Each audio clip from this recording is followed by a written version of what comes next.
जिस वक्त मंदिर में अनुष्ठान चल रहा था, तब मोदी के एसपीजी कमांडो मंदिर की छत पर चढ़कर निगरानी कर रहे थे। चप्पे चप्पे पर नजर रखे हुए थे।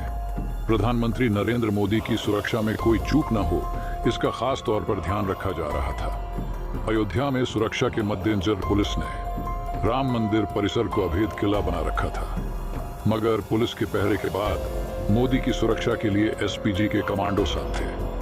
मंदिर की छत पर एक दो नहीं, बल्कि मोदी के कई कमांडो नजर आए, जो पूरे परिसर की निगरानी कर रहे थे। आधुनिक हथियारों से लैस कमांडो मंदिर परिसर में वीवीआईपी के हर मूवमेंट पर नजर रखे हुए थे। स्पेशल प्रोटेक्शन ग्रुप देश के प्रधानमंत्री की सुरक्षा के लिए होता है। विशेष परिस्थितियों में इन्हें प्रधानमंत्री के परिवार और पूर्व प्रधानमंत्री की सुरक्षा के लिए भी लगाया जाता है। आधिकारिक तौर पर इसका गठन 8 अप्रैल 1985 को संसद के एक अधिनियम से किया गया था। एसपीजी फोर्स में 3000 सिक्योरिटी पर्सनल हैं, जो लेटेस्ट टेक्नोलॉजी और हथियारों से लैस होते हैं। एसपीजी अपने आदर्श शौर्यम, समर्पणम, सुरक्षण, बहादुरी, समर्पण और सुरक्षा के लिए जाना जाता है। भगवान राम की प्राण प्रतिष्ठा में लगभग 8000 मेहमानों को आमंत्रित किया गया। इसमें सियासत, खेल, बॉलीवुड, उद्योग और अध्यात्म से जुड़ी तमाम हस्तियों को निमंत्रण मिला। 22 जनवरी को राम मंदिर के भव्य शुभारंभ और श्री राम लल्ला के प्राण प्रतिष्ठा कार्यक्रम की सिर्फ उत्तर प्रदेश और देश में ही नहीं, बल्कि यूरोप से लेकर अमेरिका तक धूम है। सीएम योगी के मार्गदर्शन में रामोत्सव को लेकर उत्तर प्रदेश में जो तैयारी शुरू हुई थी, वो अब धीरे धीरे पूरे देश और विदेश तक पहुंच रही है। इस आयोजन को लेकर पूरी दुनिया में उत्सव का माहौल बन चुका है। अयोध्या राम मंदिर प्राण प्रतिष्ठा कार्यक्रम के दिन राम लल्ला की मूर्ति देखने के बाद यकीनन आपके मन में यह सवाल जरूर आया होगा कि भगवान की प्रतिमा आखिर काली क्यों है। अयोध्या में राम लल्ला को देखकर या तो नम होंगी या फिर हर कोई खुशी से झूम रहे होंगे। और हो भी क्यों ना, 500 साल का इंतजार आखिरकार खत्म जो हुआ है। 22 जनवरी के दिन प्राण प्रतिष्ठा का कार्यक्रम पूरे विधि विधान के साथ किया गया। जब से राम लल्ला की मूर्ति देखने को मिली है, तब से हर किसी की जुबान पर बस जय श्री राम का ही जाप है। लेकिन मूर्ति देखने के बाद आपके मन में यह सवाल जरूर आया होगा, आखिर मूर्ति का रंग काला क्यों है, उनकी आंखों से जल क्यों दिखा। राम लल्ला की मूर्ति को शिला पत्थर से तैयार किया गया है, जिसको कृष्ण शिला के नाम से जाना जाता है। यही वजह है कि राम लल्ला की मूर्ति काले रंग की है, जिसे हम श्यामल भी कहते हैं। शिला पत्थर के अपने कई गुण भी हैं। राम लल्ला की मूर्ति को इस पत्थर से ही आखिर क्यों बनाया गया है? इस सवाल का जवाब आपको इस पत्थर के गुणों में देखने को मिल जाएगा। दरअसल राम लल्ला की पूजा के समय उनका दूध से अभिषेक किया गया। अब इस पत्थर के गुण के कारण दूध में किसी भी तरह का बदलाव नहीं होगा। इस दूध को पीना स्वास्थ्य के लिए हानिकारक भी नहीं है। इस पत्थर का 1000 साल तक कुछ भी नहीं बिगड़ जाता है। इसमें किसी भी तरह का बदलाव नहीं होगा। मान्यता के मुताबिक जन्मभूमि में बाल स्वरूप की उपासना होती है। इसी वजह से भगवान श्री राम की मूर्ति बाल रूप में बनाई गई है। प्राण प्रतिष्ठा प्रक्रिया का अर्थ है कि मूर्ति में प्राण डालना। बिना प्राण प्रतिष्ठा के मूर्ति पूजन पूरा नहीं माना जाता। मूर्ति में प्राण डालने के लिए मंत्र उच्चारण के साथ देवों का आवाहन होता है। इसलिए जिस भी प्रतिमा की पूजा होती है, उसकी प्राण प्रतिष्ठा करना बेहद जरूरी है। आमतौर पर जो प्रकट विग्रह होते हैं, वो कुछ खास चिन्ह और निशानी लेकर प्रकट होते हैं, जो कि उनकी शक्ति को बढ़ा देते हैं। मूर्तिकार ने इसी बात का विशेष ध्यान रखा है।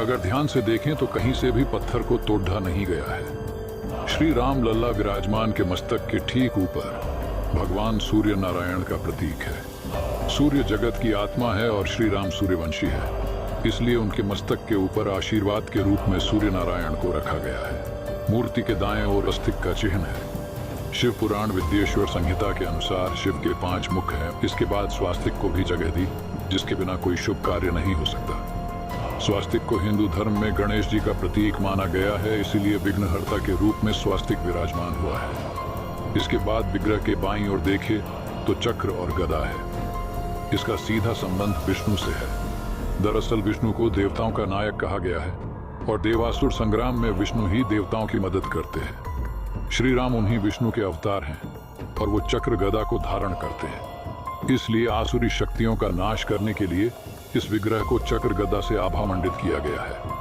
अगर और ध्यान से देखें तो दाएं और बाएं दोनों ओर श्री विष्णु के 10 अवतारों के प्रतीकों को उकेरा गया है। मत्स्य, कूर्म, वराह, नरसिंह, वामन, परशुराम, राम, कृष्ण, बुद्ध और कल्कि अवतार को दोनों ओर जगह दी गई है। दाईं ओर वामन अवतार के नीचे हनुमान जी विराजमान है, जो शिव के रुद्र रूप है, और त्रेता में उन्होंने श्री राम की सेवा के लिए रुद्र अवतार लिया था। इसलिए मूर्तिकार ने हनुमान जी को श्री राम के चरणों के पास स्थान दिया है। श्री राम के चरण के पास ही कमल है, जो श्री यानी लक्ष्मी का प्रतीक है। श्री विष्णु कभी भी अपनी शक्ति के बिना कोई कार्य नहीं करते, इसलिए कमल को शक्ति रूप में विराजित किया गया है। बाईं ओर कल्कि अवतार के प्रतीक के नीचे गरुड़ को विराजित किया है। महाभारत के अनुसार आर्षि, कश्यप और विंता के पुत्र गरुड़ को श्री विष्णु ने अपना वाहन बनाया था। इसलिए मूर्तिकार ने इस बात का भी विशेष ख्याल किया और गरुड़ को श्री राम के चरण के पास स्थान दिया है। इससे श्री विष्णु की ऊर्जा इस विग्रह को प्राप्त होती रहेगी। रामलला ने यहाँ पीतांबर रंग के वस्त्र धारण करे हुए हैं, साथ ही गले में कंठहार और अन्य सोने के आभूषण पहने हुए हैं। उनके मस्तक का मुकुट बहुत निराला है। रामलला का ये स्वरूप अद्भुत है। अब हम बात करते हैं कमांडोज की। प्रधानमंत्री मोदी ही देश में इकलौते ऐसे व्यक्ति हैं जिन्हें एसपीजी की सुरक्षा मिली है। पहले पूर्व प्रधानमंत्रियों और उनके करीबियों को भी इसकी सुरक्षा मिलती थी। एसपीजी की सुरक्षा व्यवस्था को देश में सबसे ज्यादा चाक चौबंद माना जाता है। अधिकारियों की एक कमेटी होती है, इसमें होम सेक्रेटरी और होम मिनिस्टर शामिल होते हैं। यही कमेटी तय करती है कि किसको कौन सी सिक्योरिटी देना है। खतरे के लेवल के हिसाब से सिक्योरिटी का लेवल तय किया जाता है। G+ हाईएस्ट सिक्योरिटी लेवल होता है। ये प्रधानमंत्री पूर्व प्रधानमंत्री की सुरक्षा संभालती है। VVIPs, VIPs, पॉलिटिशियंस और हाई प्रोफाइल सेलिब्रिटीज को कुछ चुनिंदा एजेंसी सुरक्षा प्रदान करती हैं। इनमें SPG special protection group, NSG national security grade और CRPF central reserve police force शामिल है। President, vice president, prime minister, supreme court और हाई कोर्ट के जज, गवर्नर, चीफ मिनिस्टर और cabinet ministers automatic security cover में आ जाते हैं।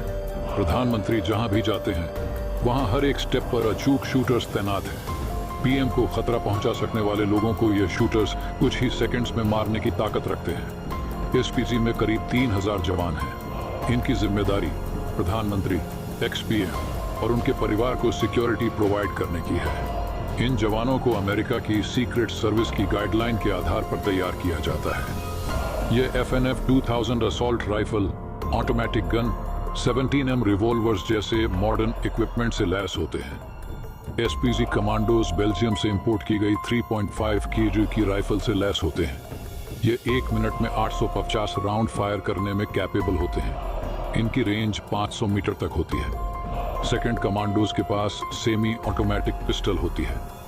बुलेट प्रूफ जैकेट पहने रहते हैं जिसका वजन 2.2 kg होता है। घुटनों और कोहनी पर पेड़ पहने रहते हैं। आंखों पर काला चश्मा लगाए रखते हैं। ये चश्मे ऐसे बने होते हैं कि अटैक होने पर भी जवानों को देखने में किसी तरह की दिक्कत नहीं होती। एकदम से फायरिंग होने पर एसपीजी कमांडोज पीएम के सामने खड़े होकर अटैक करने वाले को खत्म करने की ताकत रखते हैं। एसपीजी सोल्जर हमेशा एल्बो गार्ड और एक खास तरह के शूज पहने रहते हैं। ये शूज ऐसे होते हैं जो कभी स्लिप नहीं करते। स्पेशल ग्लव्स भी सोल्जर के पास होते हैं। इसको पहनने से हथियार हाथों से स्लिप नहीं होते और चोट से भी बचाए रखते हैं। ट्रेनिंग के दौरान इन जवानों को मार्शल आर्ट की ट्रेनिंग भी दी जाती है। ऐसे में हथियार न होने पर भी यह अटैक करने वाले को रोक सकते हैं और अपने काबू में कर सकते हैं। भगवान रामलला के भव्य मंदिर के साथ राम जन्मभूमि परिसर में लगभग 110 CCTV कैमरे लगाए गए हैं।